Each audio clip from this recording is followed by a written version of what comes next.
There's a simple dynamic taking place in this game that was leading to the Nuggets being in rotation constantly and the Lakers being able to move the ball around for wide open threes for guys that are all pretty damn good knockdown, catch and shoot 3-point shooters.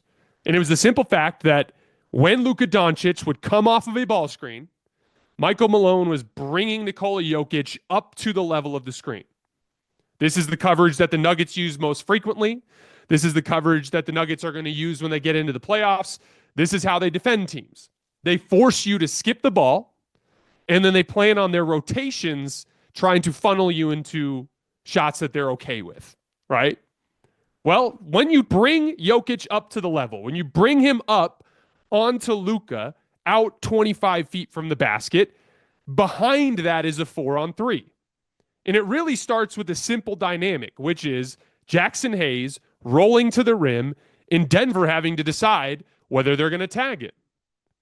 When they tag him with Gordon, the skip pass is open.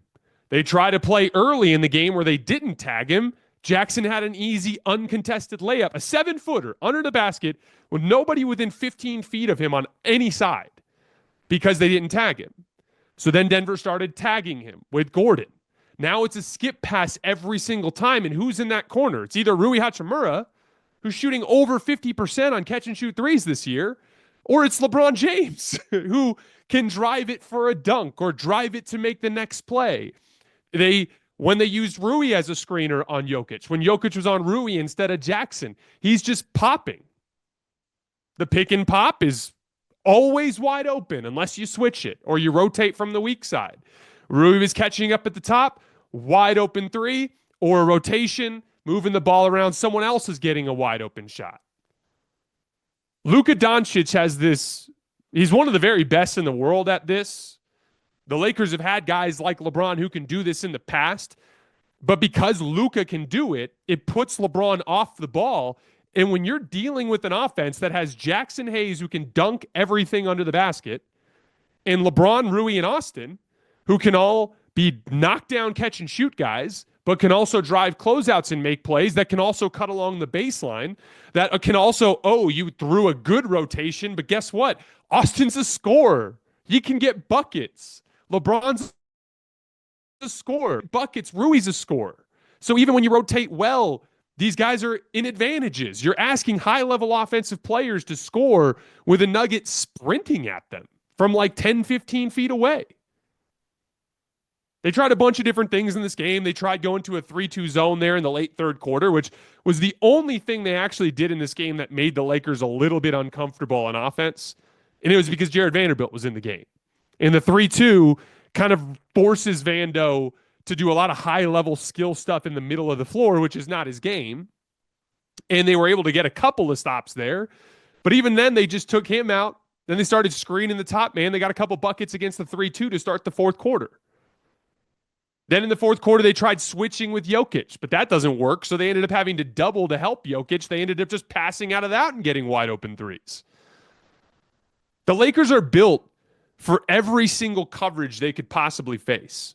Even the two primary coverages we didn't talk about, switching and a deeper drop coverage, come with their own set of issues. If you switch, you're now asking Jokic to guard LeBron, Luka, and Austin on the perimeter all series. How's that going to work out for you? If you try the deep drop coverage, the deep drop coverage involves Jokic sitting further back in the ball screen. When he sits further back in the ball screen, he can keep the roll man in front. Well, there's two problems there. If it's Rui, he's popping, he's still wide open. But let's say you run that against Jackson. You've got Jackson running at you. You're keeping the ball in the front. You're staying out of rotation.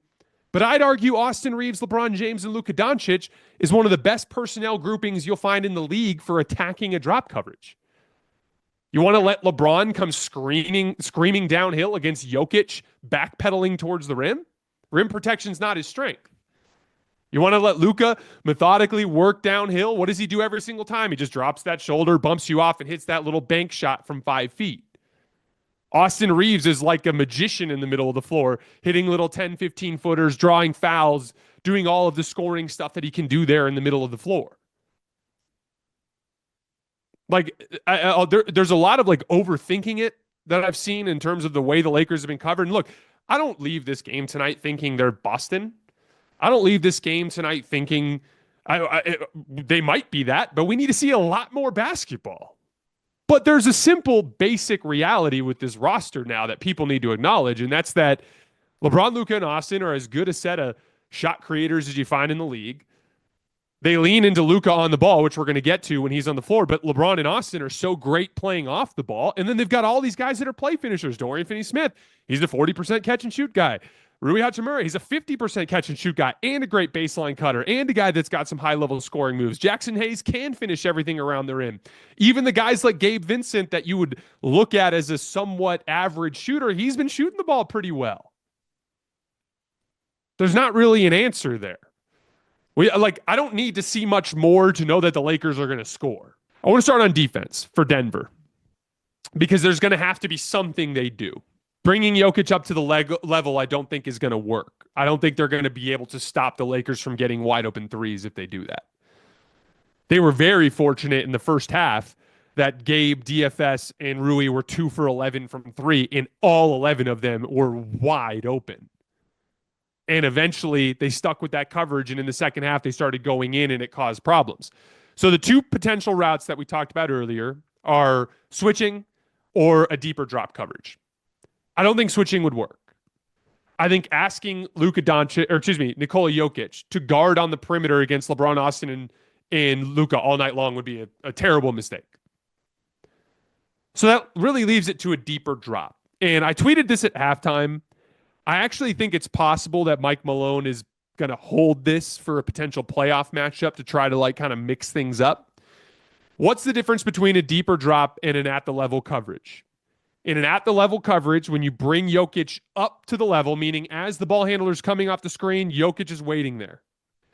When you do that, the roller gets behind Jokic. If the roller gets behind Jokic, you're creating a 2-on-1 between the skip pass and the lob pass that Aaron Gordon has to account for. If you sit Jokic deeper back, then Aaron Gordon can stay on that skip pass, and now Jokic can keep the roll man in front. There's a way for Jokic to guard that to where he can force Luka Doncic, force LeBron James, force Austin Reeves to make drop coverage shots. That's a lot of shots in the mid-range, right? Now, to be clear, like I mentioned earlier, that might be the best group of drop coverage attackers that we have in the league. But at least you're making them take contested twos instead of wide open threes when all those dudes are wide open 40+% shooters. We didn't see much deep drop tonight. There was a late possession in the late fourth quarter where Austin Reeves hit a pull-up three. But again, that's a tough shot. That's what you got to ask yourself. Do you want to watch Austin Reeves take tough contested pull-up threes and ball screens? Or do you want to watch Dorian Finney-Smith and Rui Hachimura just standing completely wide open at the three-point line all season long or all series long, right? That's the type of decision that they're going to have to make. I think that's probably their best bet is to go with the deeper drop.